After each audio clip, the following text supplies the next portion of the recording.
Welcome to this episode of EduCurious. We have Alicia Bush, who is an elementary school teacher, and she's going to talk to us about her career path, how she got into education, and some of the things she's learned along the way. So, welcome, Alicia. It's so great to have you on the show. Thank you so much. I'm so excited to be here. I want to hear how you got started in education. That was not your end goal way back. Tell me what you are doing now and how you got here. My background, my education is theater, and my college education, my grad school education is all theater performance based. My goal was to be a performer on the stage. What was so great about college was that we got to experience like all the different facets of theater, directing, writing. I loved writing plays. As I got to experience that a little bit more, I decided that the backstage, I was still a performer, but the backstage stuff was where I was most interested, especially directing and writing. Directing is similar to teaching. You're trying to get the best out of them as far as a performance or like a test or whatever they might be doing. As I pursued that a little bit more, I went to grad school for theater and decided that while I was there, I wanted to pursue theater education. And I had decided that education was kind of where I wanted to go with my directing experience. I went to London for grad school. I went to the University of London. Central School of Speech and Drama is actually the name of their drama school. And what they call it theater in the community and drama education because it's a fine line between theater education and theater therapy. So it's very much a lot of exploring your feelings and your emotions and things that are going on through the arts, specifically drama. So while I was in London, I got the opportunity to use theater to work with troubled teens. We went into schools. We had a lot of different internships, which was amazing. And one of them was working with teens in that they were a troubled teens group. And we went in and we used theater to have them like explore their emotions, to explore the different situations that they were in that probably caused them angst, and the struggles that they had. And it was just incredible to see them kind of flourish and be willing to share their stories. Now, when you have trauma experiences, I'm not a therapist by any stretch of the imagination, but having them share their stories and be willing to share their stories with each other, you really have to create a safe space for that, which is very similar to a classroom. Like you have to create a safe space for your kiddos. I learned a lot of that while I was in grad school. And then what's so great about London is that especially bigger cities, I'm sure a lot in the US as well. But my experience in London is that the arts, there are so many different theater companies. Like they have what's called cardboard citizens, and it's specifically where you're working with the homeless. You're pull homeless into this theater and you're having them share their stories and having them do the background work and all that kind of stuff. And then they take and building the sets and all that kind of stuff. And they actually get paid. So they're pulled in to do a job. And there's a theater for kids with disabilities and there's a theater for prisoners in prison. Like it's incredible the different facets of the arts and the different community groups. I was very passionate to bring that back to the States. When I got here, it's not as appreciated, I would say, here in the States as it is over in the UK and Europe, because in Europe, there's a lot of funding for arts education, especially. But I wanted to come back here and I wanted to teach theater. I wanted to see where I could find, different groups of people in the community that I could reach out to and use theater to build community and build stories and build relationships. And so actually part of my journey led me to Honduras, and I worked in a school for 2 weeks in Honduras with students there, building a theater program for them in Honduras with those kids. And that was an experience in itself because I speak absolutely no Spanish. There were theater games that I would play with them because there's one game that we play, it's called Zip Zap Zop, and the Z sound is actually not in the Spanish language. So for them learning that sound and picking that up and then being able to play that game with them, it was like magic. Like we were connecting, and it's just so funny how theater can transcend even language. I had a translator who did help me, but obviously that language barrier was huge. And the thing that really stuck with me as I was doing my interviews with them at the end of it was one of the men said, well, he told me he was going to take what he learned to the local prison and work with them in the prison using theater. And then one of the women that I was working with said, you know, here in Honduras, we don't really have a voice. And you gave us a voice. Like, you gave us something that we could use um, to share how we're feeling and to share our experiences. So for me, that was just like, I want to take that everywhere I go. Like, I want people to feel safe enough with me that they can share their stories, or to create a space where they can share with each other. As far as education goes, through all of that education training, theater education training, I wanted to come back and keep doing that education aspect of theater. So I started working at a university when I first came back to the States.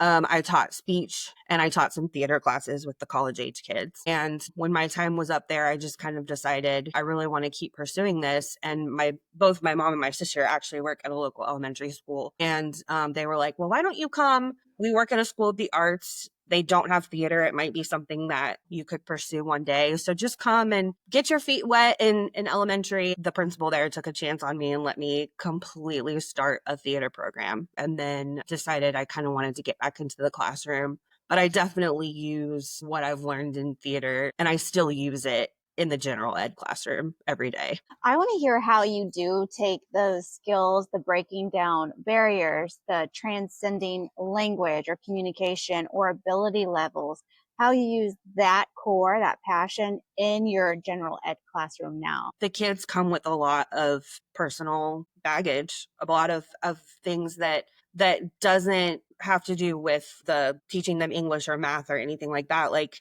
they come hungry, they come terrified because of some trauma that they have. So I really try to create a safe space to where the kids feel like not only can they share with me what's going on in their lives, but they can trust each other. It's very important to me that they feel like a family, but also like they can be each other's champion and really respect each other and grow in that way. If their basic needs are met, it goes back to Maslow's hierarchy of needs. Like, if their basic needs are met, then they're more likely to excel in the educational stuff. So it's just important to me to make sure that they feel like they're safe. We do have every morning, we have what we call morning meeting, where we meet up, and I just have these conversation cards that I pull out, and we just ask questions as simple as, what's your favorite color? What do you want to be when you grow up? And then some of them get even more personal, like, what scares you? What makes you happy? What makes you sad? You know, and then those conversations, it's amazing the kind of conversations that come up when you just ask them those basic questions, because they don't get that very often. Are there any techniques that you use that came from maybe your undergrad or graduate learning of theater that helps you facilitate some of your small groups or whole group instruction or interactions between kids and the other students in your classroom? Yeah. It's funny because I actually do, I do kind of have them.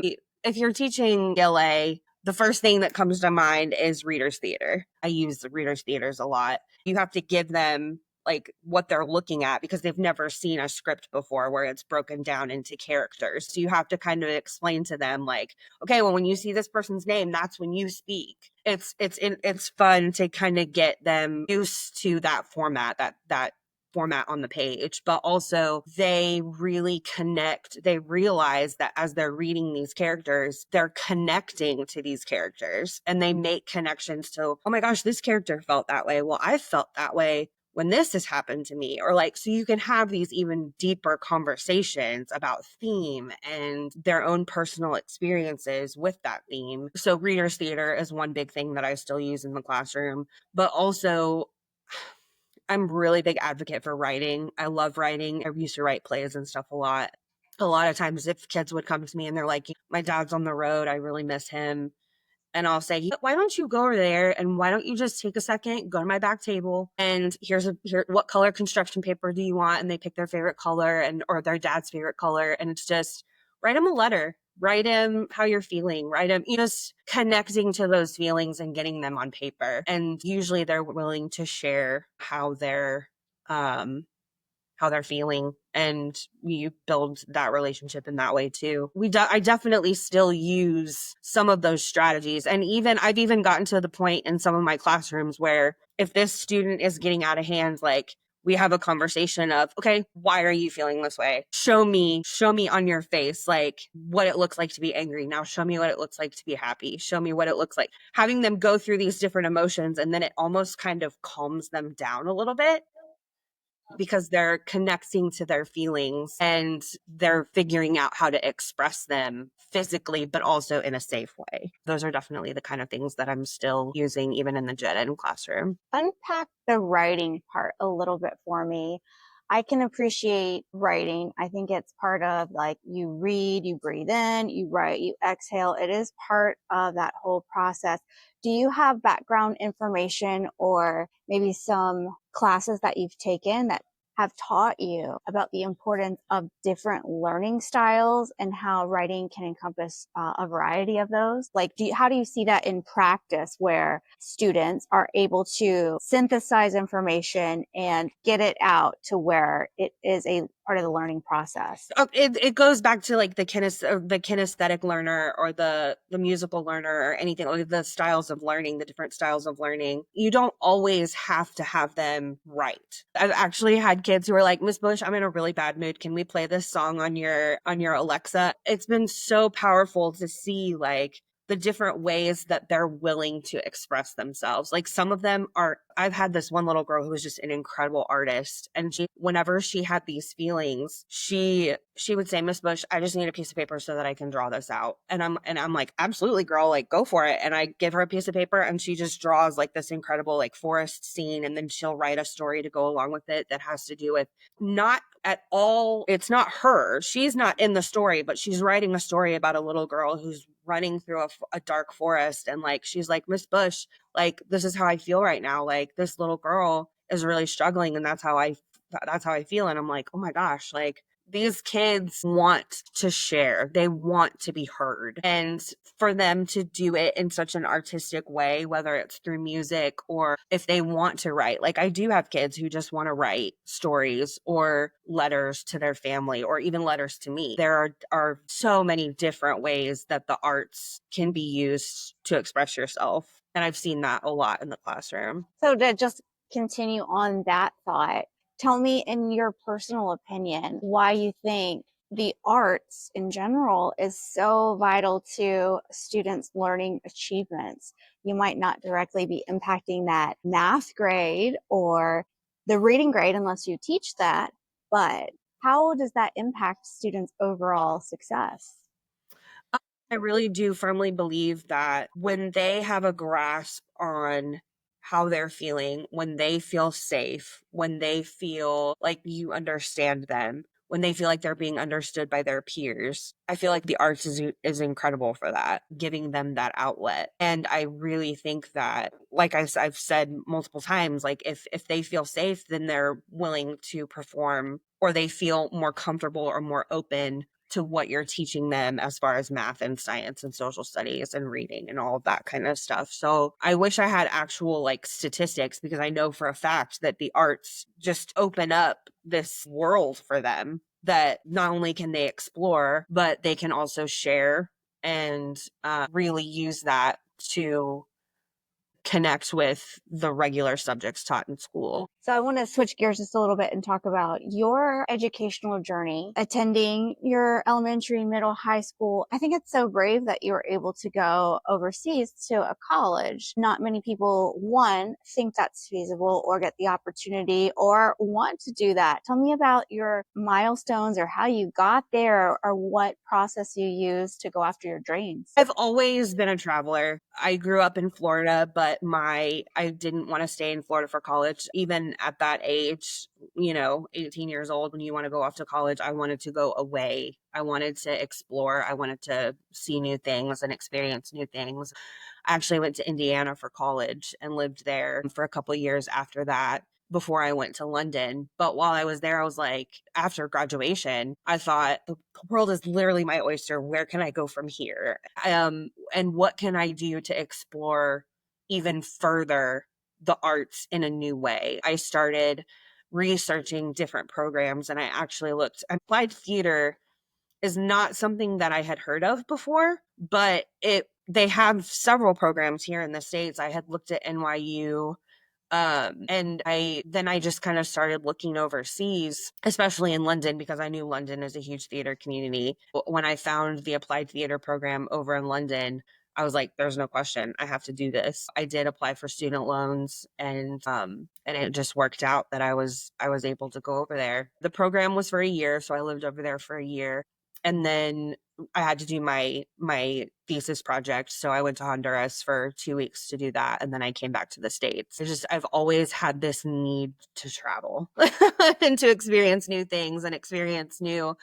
And I think that's another passion that I have, is like getting kids to realize like there is so much more out there than what you might feel stuck in the situation that you're in. So it was just really important for me to experience new places, and I still try to push myself to do that even today. What's one of your biggest accomplishments you feel like in the last couple of years in education and in your life? I would definitely say starting a theater program at a local elementary school, just building it from the ground up was terrifying and exciting, but we did it. And I was teaching pre-K through fifth grade. I had even the littles come in, and we acted out stories. And even at that age, play is important for them, and exploring different ways that they can move their bodies and different ways that they can imagine, and just encouraging them to use their imagination. So I taught pre-K through fifth grade, and the fourth and fifth graders actually had what was called majors. So they selected theater for their majors. And then twice a year, fourth grade had to put on a production. So we did one at Christmas and one in the spring. And fifth grade had to do one in the winter and one in the spring. So that was very challenging, especially when there are so many facets to putting on a production, as far as costumes and makeup and set and all of that kind of stuff. But I taught them all of those facets. The kids actually built the set, put the props together. So it was still very challenging to kind of do all of that as one person, but we did it. And I would definitely say I'm very proud of that. Did you involve community members, volunteers at all in any of that part? Yes, absolutely. I had some amazing parents who came in and helped.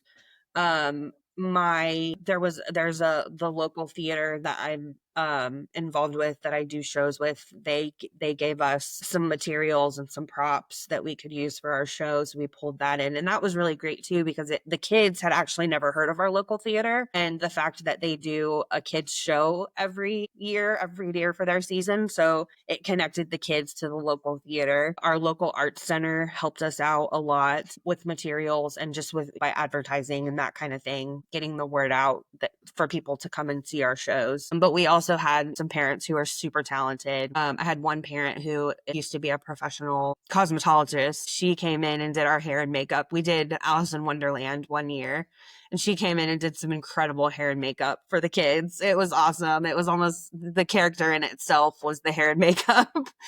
And then we did the Grinch one year, and she came and did all the makeup and stuff for that. So we had a really good amount of parent involvement, even if it was just kid wrangling, like, because a huge group. I had the max number of kids in the program that I could have for the show. So I definitely needed kid wranglers. So a lot of parents were willing to come and do that. And so it was really awesome to have that community involvement and the support from parents as well. What do you feel like has been your biggest challenge in education in a standard classroom or in the arts sector? I mean, the greatest challenge in the arts sector is financial struggles. There are definitely grants and things that you can apply for. You have to do a lot of fundraising. You have to do a lot of trying to find the right people who'd be willing to donate. And then the other thing too, that's a huge thing. The state, especially now, like, there's a big question mark as to whether or not the state is going to continue funding arts. I know that a lot of our local arts organizations are very worried that they're going to lose their funding. And that would just be disastrous for Lake Wales to lose that arts community. So I would definitely say funding is a major challenge, but also the fact that it's not quite appreciated as much as it is. As I would say in other places that I've been, there are just so many more opportunities in London. There's specifically for kids with disabilities, specifically for the homeless, specifically for prison men and women in prison. Like, so, and there's just not opportunities like that here in Lake Wales. And I would really love to see that happen because I absolutely believe that art changes lives and changes people's stories. And I would just love to see more opportunity here in our town, especially for the kids and for even adults, especially adults, to get involved in the arts. I think adults kind of are a little more reserved because you get to a point where you're, especially for me, I'm a very introverted, very shy person. And as an adult, it was very hard for me to, when I went to college, like it took a lot to get out of my introverted self, but exploring characters and exploring people that weren't me, I could make those connections and really connect to that and realize like, oh, I have a story to tell. And I love this art form. Do you have any plans in place to start any community based art emphasis theater style initiatives, or like what does your 5-year plan sort of look like? Recently joined the board for one of our local arts organizations, and our local theater recently just asked me to join the board there as well. So I'm hoping to be able to kind of expand what they're willing to do rather than just the normal production. I think we can pull in more of especially at our local theater, arts programming for kids, even if it's just a class. And even more so, I've noticed like as an adult, even in our next town, like we have a theater in our next town that they offer a lot of classes, dance, acting, things that have to do with performance, but it stops at age 16. So it's like, even for me, somebody who would love to be able to continue learning about performance and who hasn't actually, I haven't performed in a couple of years now, and I would love to get my feet wet in that again, but I would know that I need a class for that. For classes not to be offered for adults, I would love to be able to start something like that because I feel like the kids have a lot of opportunity in this town for art. Like they do offer a lot of that. And our local theater does the kids show, and then we have the kids camp and all that stuff. I will definitely keep pushing for the arts with the kids programming, but also I would love to have more programming for the adults. Like I feel like adults need it just as much as the kids do. What do you feel is your teaching philosophy or that guiding force that motivates you to get up and to make a difference in children's lives every day? My philosophy is to create a safe space ultimately for these kids because they come with so much more than we know, and getting to know them at the start of the year and creating a space of safety for them. You don't want to bombard them as soon as they come in to like, tell me your story. That would freak them out, I'm sure. But building a space for them to feel like their basic needs are being met and that they can trust you enough to teach them everything else. I guess you would say that that's making sure that the whole child is taken care of and feels like they can learn. As far as trying to meet the needs of the whole child, teach the whole child, educate the whole child, what do you wish that the general population knew about education? If you could just be like, hey, personal memo or public service announcement, what do you wish parents, community members, people that aren't in the classroom knew? I wish people knew that it was not easy and that it's not just us coming and teaching them the standard subjects. I think all educators were nurses, we're police officers, we're like the safety of our kids is important to us, the therapists, like I mean, like there's so much more to our job than just teaching the basic subjects. Like we need grace and we need for people to understand that it breaks our hearts the things that we see every day sometimes. We definitely need outside encouragement, and we need the support of our communities to come together and really not only take care of the kids, but take care of the people in the schools who are also helping the kids. So growing up, and it could be any grade, any age, Who were some of your biggest influencers, or who had the biggest impact on you as a role model, teacher wise, in your life journey thus far? She was my third grade teacher. And she, even as a little kid, I was so passionate about writing. I loved to write stories. I vividly remember she would give us a writing assignment. And there was one time where I was just sitting there looking at the paper and I could not like get my thoughts down. And she was like, "Are you okay? Like, what's going on?" And I was like, I was so frustrated. I was like, "I don't know what to write." And she goes, "Why don't you go sit over there for a little bit and just write whatever you feel like? Just write me a story." I went and I sat and I just like free write. Ended up writing this story about, and I remember I wrote this story about this girl in pioneer days because I think we were reading about Little House on the Prairie. And she just let me go and write, use my imagination and just write what I felt like I needed to get out. She always, like, I would always come to her, "Miss, I wrote this story last night. And I was actually writing plays. Like, I wrote a play." And she was like, "You have to share this with the class." So she would let me stand up and read it to the class. And I actually used a lot of my classmates in the story. So it was funny to them to like hear their part in my story. So I do remember that about third grade. That was so much fun that she just really like nurtured my creativity and nurtured my passion for writing and just kind of let me go in that regard.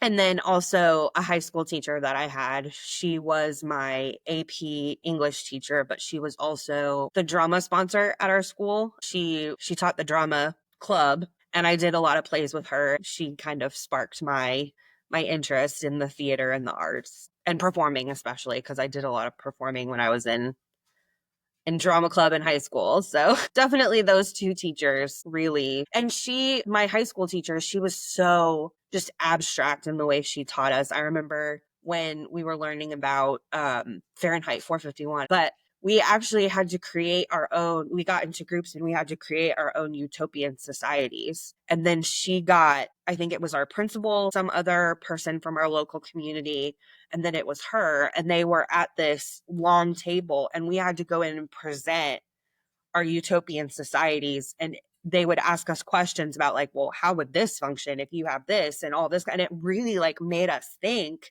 And so it's like, it just, even back then, she was really pushing us to think outside the box and to think about things that were happening in our world. And that really, really sparked an excitement in me for not only theater, but also for education. Can you think of any advice to give somebody who's maybe thinking about going into education? Either they want to switch careers or they're young, upcoming, and they're trying to pick out like a college major. Do you have any wisdom to share?